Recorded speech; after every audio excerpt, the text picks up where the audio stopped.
Good morning, everyone.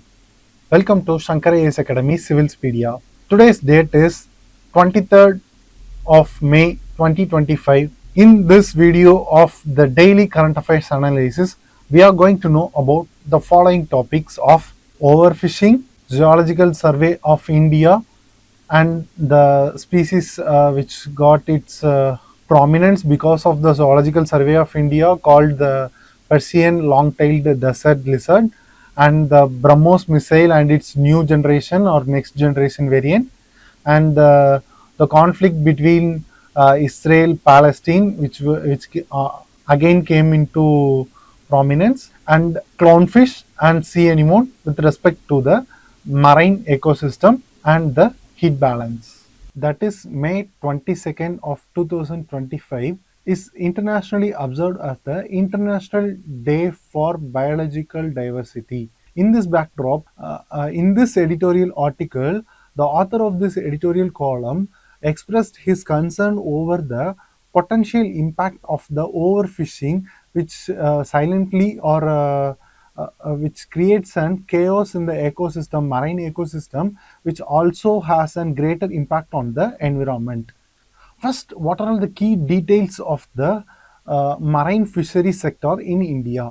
In India, average annual growth rate of this marine fishery sector is about 11% since 2014-15, and the annual production of this annual production of fish in the year 2000, according to the year 2021 to 22, is around 16 million tons, and the fishery sector contributes about 25 the marine fisheries sector marine fisheries contributes about 25% in the total fisheries fish production in India, and the inland fisheries from lake, well, and river is the around 75%. And the top producer of fisheries in India are the states of Andhra Pradesh, West Bengal, and Gujarat. What is the global stand of India in its fish production? It is the third largest fish producer globally, and it is also the second largest aquaculture fish producer, that is production of fish using the aquaculture method, and the fourth largest fish exporter to the in the global level. And the production of fish production of India contributes about 7% in the global level. And what is the major importance or the significance of this fish sector is that it supports around 28 million livelihoods, and it also be an affordable protein source for the middle and low income level people around the world, which got its statement called rich food for the poor.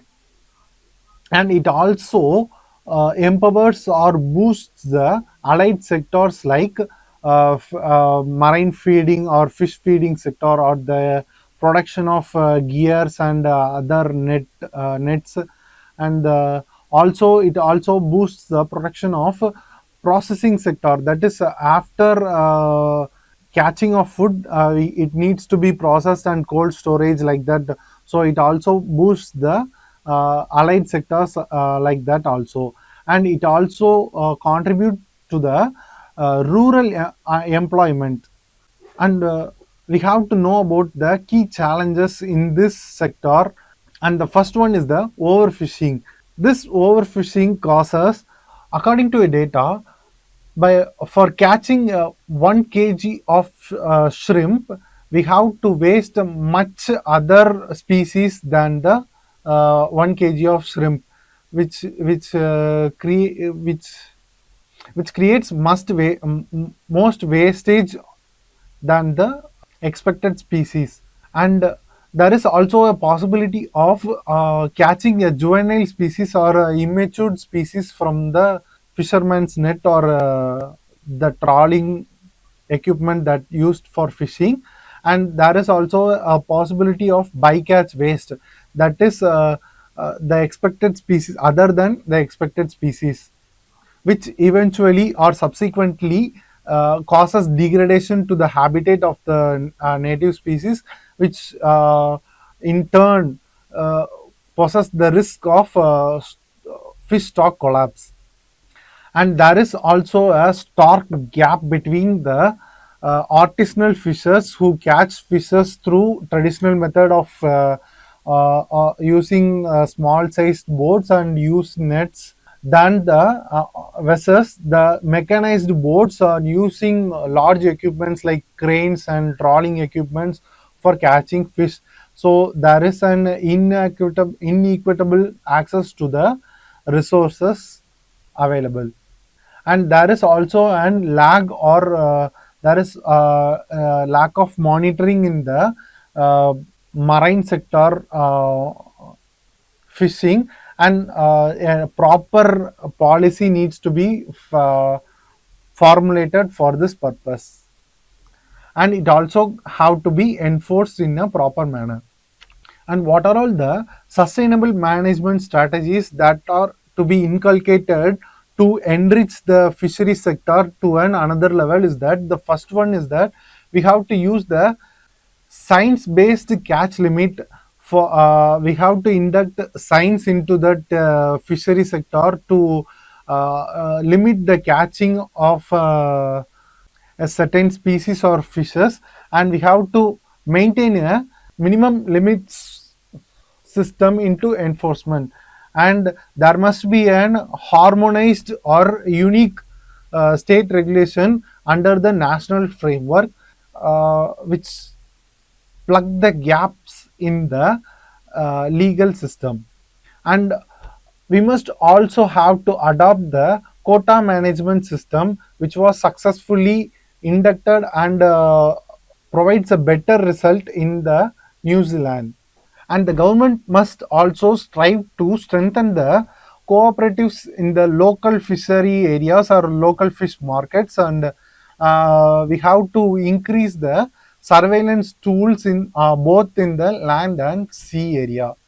And we must also provide awareness to the consumers for eco-labeling, and try to persuade fishers and consumers about the impact of this overfishing.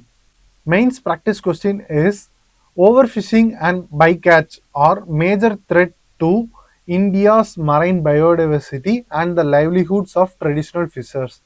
Critically examine the ecological, economic, and policy challenges involved. Suggest a comprehensive strategy for sustainable marine fisheries management in India. It is a dynamic question with respect to fisheries and marine ecosystem, which combines various syllabus topics like environment and ecology, economy, and policy. So you are encouraged to write an answer with respect to this, and inculcate these dimensions into your answer, and post it in our comment section. In this topic for discussion, we are going to know about the Zoological Survey of India and the recent finding by the Zoological Survey of India, which clears the confusion over the discovery of a new species and its taxonomy. This species is an type of a desert lizard, which its name is Mesalina watsonana. It is an long-tailed desert lizard, Persian long-tailed desert lizard. It is first described by Ferdinand Stoliska in the year 1872 by obtaining 5 species of this desert lizard from the Indus River bank. And there comes the confusion of which among the 5 species is the anchor species, or taking as the major specimen for identifying a common type. This species is originally called Arameus Mesalina watsonana, and the habitat of this Persian long-tailed desert lizard is of deserts, sand dunes, and the area which has the sparse vegetation or which has the vegetation cover is more less, and it got its distribution around Afghanistan, India, Iran, Pakistan, and Turkmenistan. And we have to know about the common taxonomy terms in this species identification. That is this. The first thing is that the syntypes. Take for example, if we found 5 species of that desert lizard from a particular area, but we can't able to arrive at a single type for anchoring a specific type of that desert species. So this is called as syntype, that we where we cannot choose a single specimen as the anchor species. And the second type is the second taxonomy term is that the lectotype, where one specimen is selected as the name bearing type or the major specimen for the identification of the common specimen among the 5 species in the example. And the third term of the taxonomy is that the suit taxa, where it got its name enrolled or got listed in the peer reviewed journal and the animal taxonomy. And this discovery of the researchers in Zoological Survey of India got its significance as earlier identified 5 species of specimen by the Ferdinand in the year 1872.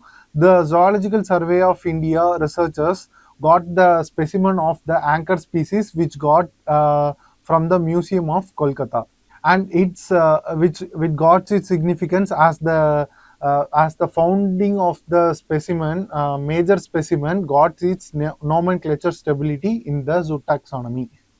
And it also got its significance because of the study which was conducted in the earlier researchers in the colonial era, which got its evolution, and which made the scientific process and the identification of species is more easy and understandable, which also facilitates or which also necessitates the future study of the species which got its evolution from the earlier and present. Some of the basic things we have to note about the Zoological Survey of India from the point of view of UPSC Prelims.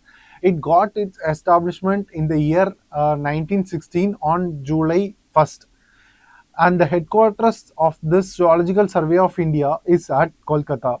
The parent ministry, which was monitoring or under the guidance of the ministry, it got its work done is that the Ministry of Environment, Forest and Climate Change.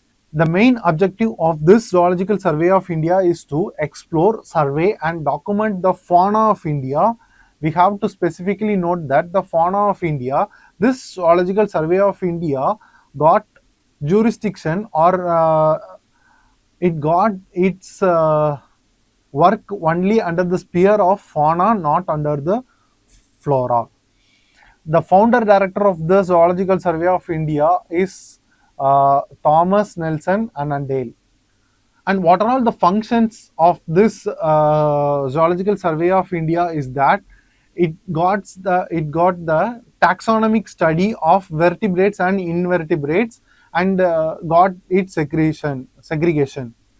It also surveys in the forest, wetland, desert, coastal and marine areas for the faunal species, and got its taxonomy enrolled in the publication it released.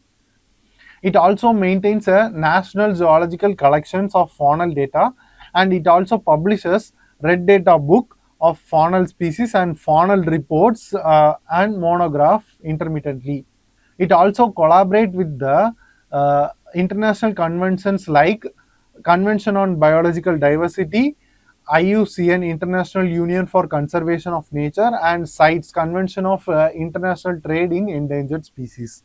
And what are all the publications released by the Zoological Survey of India is that it releases the red data book for faunal species, that is specifically to animals, which enlist endangered species status of various endangered species in India, and a state fauna series is released by the Zoological Survey of India, which got the state-wise faunal details of Indian state-wise faunal details in this state fauna series, and it also releases the fauna of India, a comprehensive species data like report, and it also releases a zoological monograph and records of.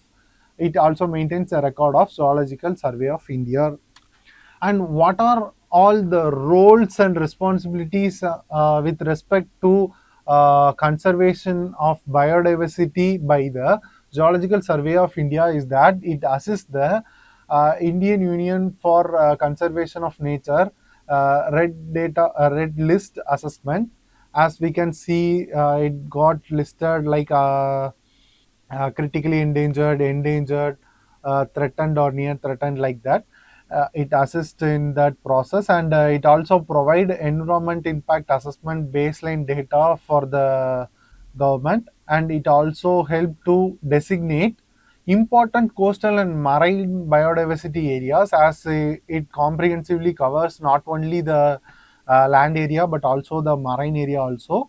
And it also supports Wildlife Protection Act of 1972 for its implementation, and it also works on detailing of DNA barcoding, and it also comprehensively collects the taxonomical digitization of the faunal species, and it also tries to project the faunal species of Indian diversity in the museum as the modernization way. In the prelims practice question, the question is which of the following functions are performed by the Zoological Survey of India? The first statement is identification of faunal diversity. As we know, Zoological Survey of India specifically deals with the faunal diversity in India. So the first statement is correct, and the second statement is conservation of plant diversity. As I have mentioned earlier, this Zoological Survey of India doesn't deals with the floral species of India, and the floral species does not comes under the purview of Zoological Survey of India. So the second statement may be right. We can arrive at the answer by easily inferring or eliminating the second statement if we know the second statement is incorrect, by eliminating the second statement from the answer. We can arrive at the answer of 1, 3, and 4. That is option B. But we have to recheck with the third and fourth statement. That is maintenance of red data book on Indian animals. That is correct statement with respect to Zoological Survey of India, and the taxonomic classification of animal species, which is also a correct statement. So we can easily double check the answer. That is 1, 3, and 4. In this topic, we are going to know about one of the world's fastest cruise missile, that is BrahMos. It is in news because a new variant of this BrahMos missile is under trial, which is more lighter and sleeker than the earlier version. What is BrahMos missile and what are all its basic details about the BrahMos missile? It was jointly developed by India and Russia, and it got the name of BrahMos by combining the name of Indian river Brahmaputra and the Moscovian river, that is in Russian river called Moskva. It was initially inducted into the service in the year 2005, and it was originally designed or inducted as an anti-ship variant in the Indian defense system. Later, the BrahMos missile got upgraded and can be used in various platforms such as land, sea, air, and subsea platforms. After the upgradation of this BrahMos missile to the present technology, it acts as a key weapon for Indian armed forces, as it is an supersonic missile.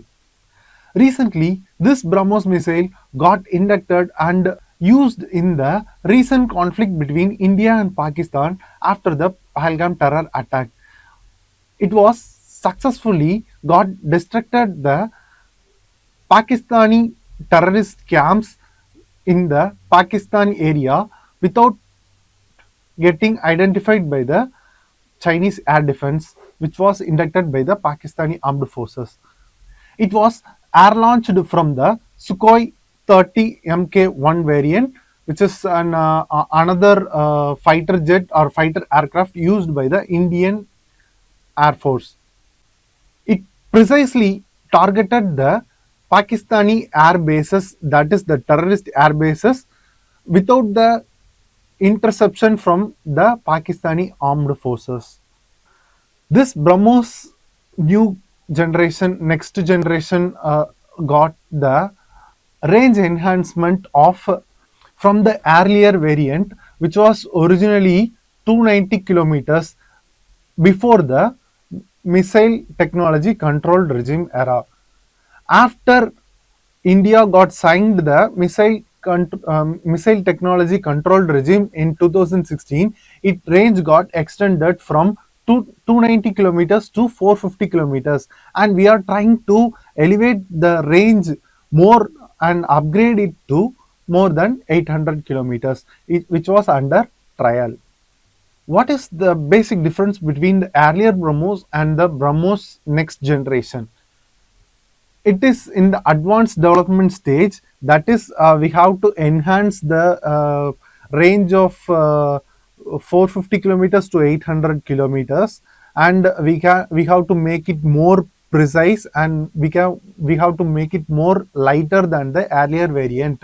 So the test and the trial got finished within a year, and it got inducted and came into operational within 1 or 2 years.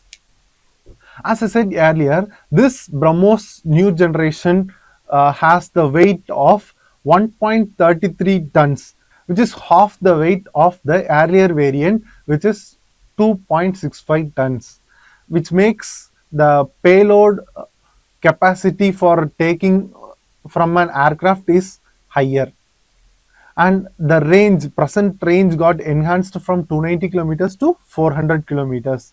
As I said that this BrahMos variant or the BrahMos missile is a supersonic cruise missile. It got the max speed of 2.8, which is more than the speed of the sound. And this BrahMos new generation got its compatibility that we can induct in the Air Force aircraft like Sukhoi M30M Mark Variant 1 and the India's indigenously produced light combat aircraft like Tejas.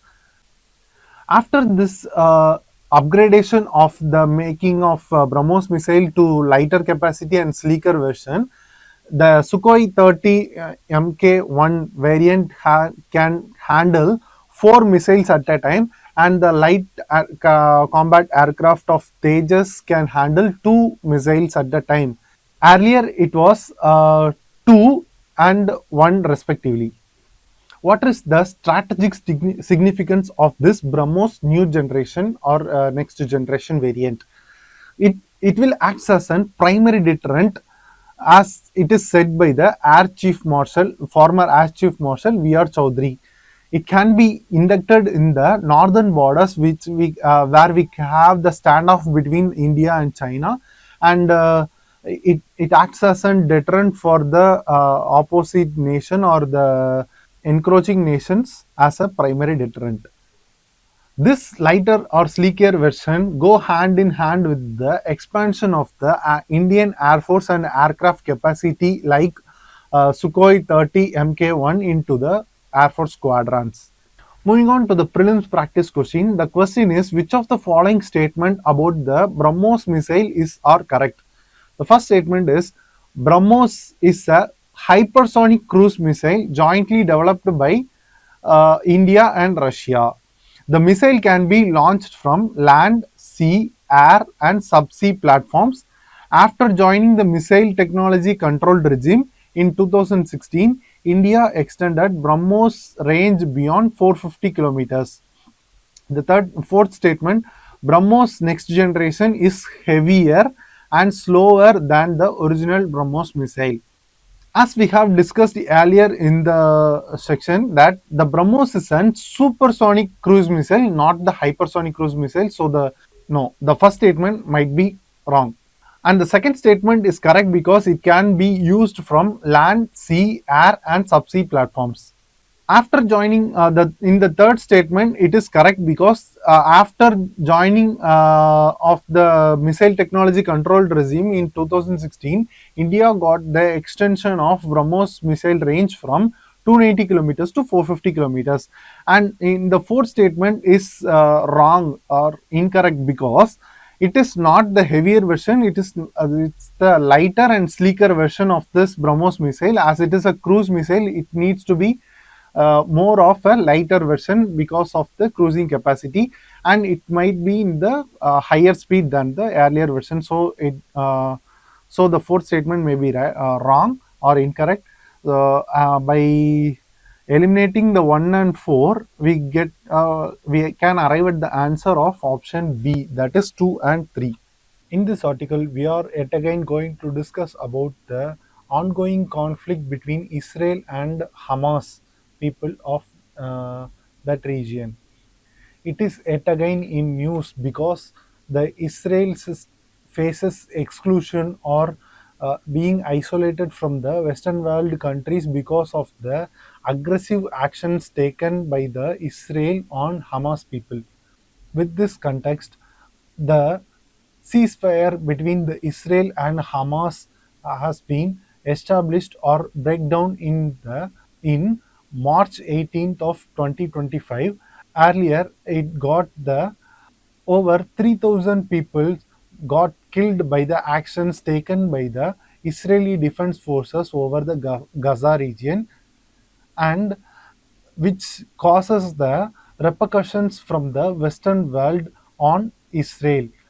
The Western countries or Western nations which got its rebuke on Israel and the Israel actions are Canada, United Kingdom, and France.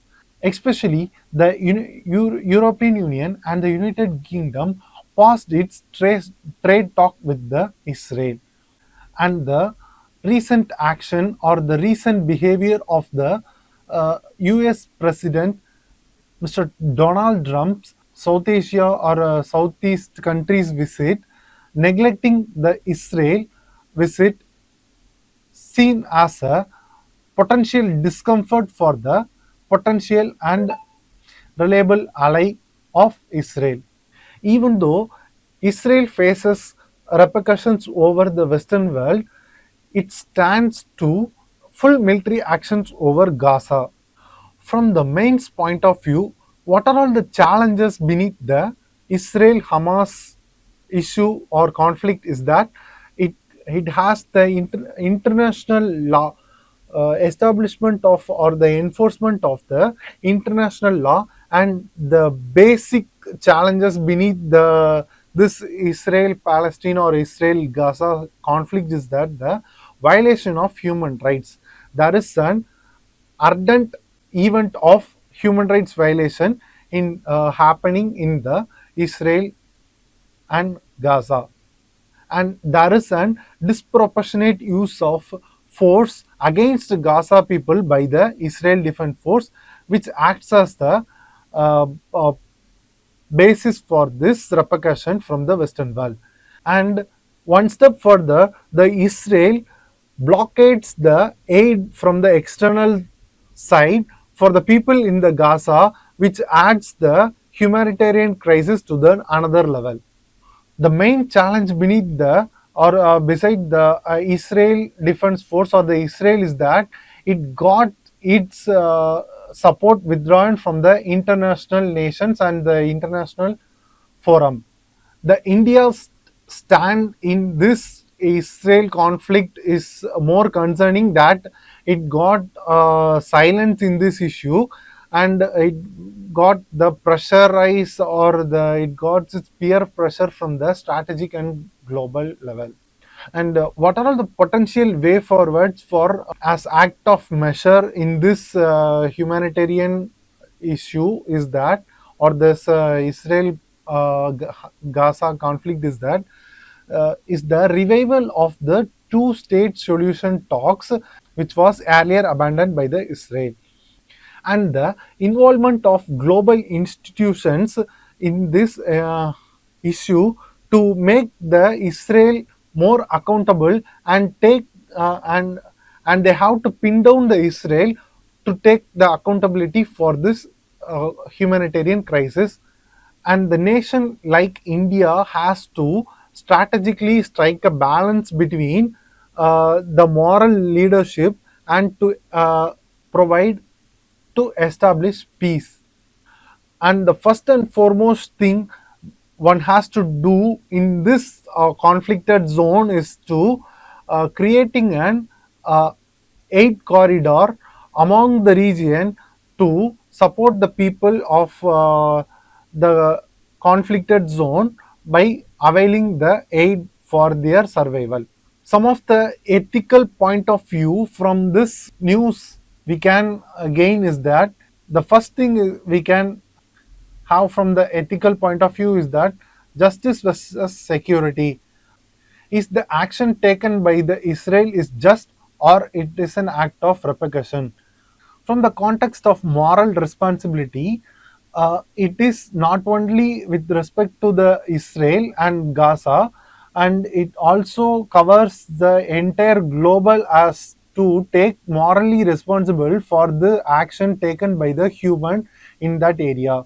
And there is an utilitarian dilemma which we can easily infer from the famous example called the trolley experiment, where where the actions taken to secure or support the majority will eventually or in turn got affected by the minority.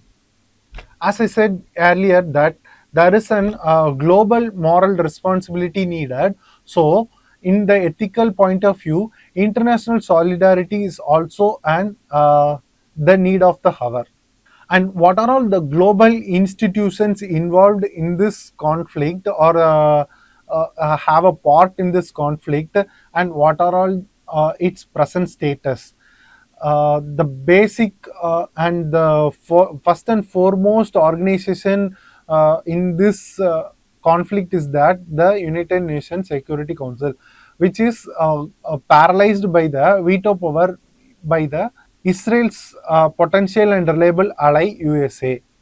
And the second major organization is that the International Criminal Court, which in that court the prosecutor requested for the arrest warrants of Israeli and Hamas leaders, which got its lack in enforcement because of the support from the key powers. And the third organization is that the European Union, which specifically the France, UK, got its trade pause between European Union countries and the Israel because of the exorbitant use of force over the Gaza, which got its stance, which was earlier in support of Israel, to suspend trade talks between Israel. Today's main practice question on Israel and Gaza is the recent escalation of violence in Gaza and the global response to Israel's action raise questions about the relevance of the rule-based international order. Evaluate. In this topic, we are going to know about, or we are going to see about a recent study on clownfish with respect to the interaction of the environment it habitates. In the recent study of Science Advances on May 21st of 2025, it shows that the size of the clownfish shrinks during marine heat waves, which with respect to their survival on high temperatures. The study also opened or explicitly shows that the shrinking of this clownfish eventually will increase the survival rate by 78%. We can easily connect with this clownfish and the sea anemone if we have come across or saw the movie called Finding Nemo. This clownfish got its distribution or its habitat is found in Indian and Pacific Oceans, specifically including Great Barrier Reef. And it also inhabits the area of shallow lagoons, and it sheltered on coral reefs also. As we can see or we can able to infer from that Finding Nemo movie that Nemo character, that is the clownfish, got its shelter in an coral or a sea anemone jelly like structure in that sea. That is the sea anemone which got its shelter in that organism itself. And what is sea anemone? This sea anemone is got its name from the colorful terrestrial flower called anemone, and it got its relation to its coral reefs and jellyfish. In this picture, it is called as the sea anemone, and this is the clownfish. This sea anemone got attached to a rock or coral reef, and which got stinging tentacles. That is like thorn-like structure in that sea anemone, which cannot be seen by the naked eye. This sea anemone, the stinging tentacles called nematocytes, got protection for the clownfish. What is the biotic relation between there is a biotic relation between the clownfish and the sea anemone. That is we can in environment, the biotic relationship between the clownfish and sea anemone is mutualistic. That is mutualism. There is various types of biotic interactions in the environment and ecology. The specific relationship between the clownship and the sea anemone is that mutualism, which is they got mutually benefited from each other by some other means. As the clownfish got immune to the stings of this sea anemone tentacles, it got protection from the external predators, and it uses the as the breeding space. And this sea anemone got benefited by the clownfish feces or the excreta by getting nutrients from the clownfish excreta. And the clownfish is under the exclusive relationship between with the sea anemone because it cannot survive outside the sea anemone, as the threat of predator outside the sea anemone is more. What are all the key findings that made out of the recent research? That is, 71% of female of clownfish and 79% of male shrank at least once in a lunar month. It got its shrinkage because of the adaptability to the heat wave. This shrinking of the size got the mortality rate reduction by 78%. In a lunar month, this clownfish got its adaptability of shrinking of size got multiple times or only once according to the variation of the heat. This the study shows that the multiple shrinkers, that is the variant which got its shrinking in the shrinking frequency between the lunar month, got the higher survival rate than the single shrinkers. This shrinkage more likely to happen on the size mismatch between their respective pairs. And this study also expressed that the synchronized shrinkage between the respective pairs, that is the male and female variant, got the reduction in stress and conflict between them in the survival. Moving on to the UPSC prelims question. The question is, with reference to clownfish, consider the following. The clownfish biological name is Amphiprion percula. The first statement is clownfish share a mutualistic relationship with sea anemone. The first statement is correct. Clownfish are immune to stings of anemone tentacles, sea anemone tentacles, as we infer from the earlier slide that it got its immune from the tentacles of sea anemone. So the second statement is also correct, and the third statement is clownfish can survive without sea anemone by adapting to coral shelters. As we have earlier know that the clownfish cannot survive without the assistance or without the existence of the sea anemone. So the third statement is correct. By eliminating the third statement, we can arrive at the answer that A is the correct answer, that is 1 and 2. Hope you guys like the video. Please give us your positive suggestions and comments in the comment section, and please share the video to your friends, and stay in touch with us by subscribing to our YouTube channel of Shankar IAS Academy.